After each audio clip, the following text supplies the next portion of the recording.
Hello అండి, welcome back to my channel.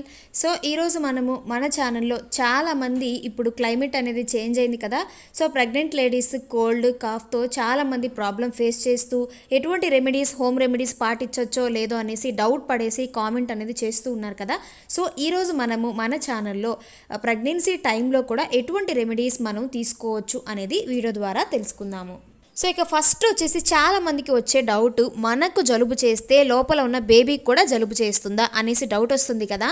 So లేదండి, అంటే మనకు బేబీ చుట్టూ యామ్నియోటిక్ ఫ్లూయిడ్ అనేది రక్షణగా ఉంటుంది కాబట్టి మన జలుబు చేసినా అది బేబీ వరకు వెళ్ళే అవకాశం అనేది చాలా వరకు తక్కువ. సో ఫస్ట్ రెమెడీ వచ్చేసి అల్లం టీ అండి. సో అల్లం టీ అనేది మీరు ప్రెగ్నెన్సీ టైంలో కూడా తీసుకోవచ్చు, ప్రాబ్లం ఏమీ లేదు. కాకపోతే క్వాంటిటీ అనేది మరీ ఎక్కువగా కాకుండా నార్మల్గా మనకు ఒక చిన్న సైజ్ గ్లాస్, ఒక కాఫీ లేదంటే టీ తాగుతాం కదా, ఆ మాదిరిగా తీసుకుంటే మీకు రిజల్ట్ అనేది త్వరగా ఉంటుంది. సో మీకు బాగా గొంతులో గసగసగా ఉండి బాగా దగ్గు వస్తున్నప్పుడు ఈ అల్లం టీని ట్రై చేయండి, మీకు రిజల్ట్ అనేది వెమ్మటే అనేది వస్తుంది. ఇక సెకండ్ వన్ వచ్చేసి వెల్లుల్లి. సో ఈ వెల్లుల్లిని మీరు తేనెలో అలా ముంచుకొని డైలీ ఒక 3 or 4 వరకు ఈ వెల్లుల్లి మీరు ఒక 3 days అలా తీసుకున్నా కూడా మీకు వెమ్మటే గొంతు రిలీఫ్ అనేది ఇచ్చి జలుబు అనేది చాలా వరకు తగ్గిపోతుంది.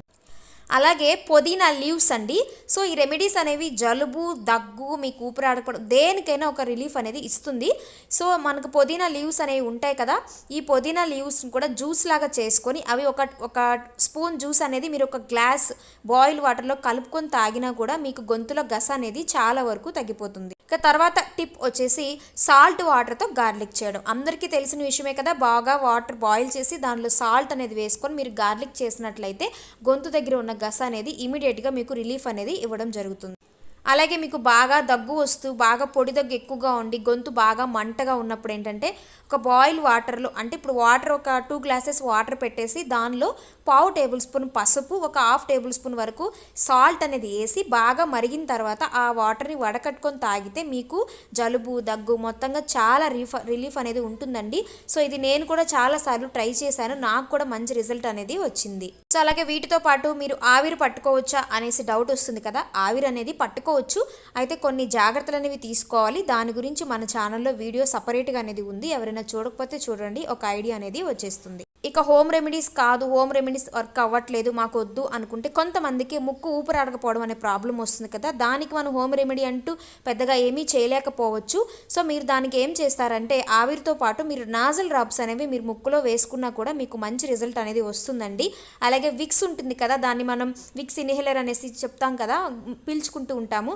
సో అది కూడా మీరు లైట్గా అనేది పీల్చుకోవచ్చు, ప్రాబ్లం అయితే ఏమీ ఉండదు. సో అలాగే మనకు కషాయం కూడా చేసుకొని తాగొచ్చండి. మనం ఎలాంటి కషాయం తీసుకోవాలి అనేసి కూడా మన ఛానల్లో వీడియో అనేది ఉంది. సో ఆ కషాయం అనేది మీరు ప్రెగ్నెంట్ లేడీస్ కూడా పెట్టుకొని తాగొచ్చు.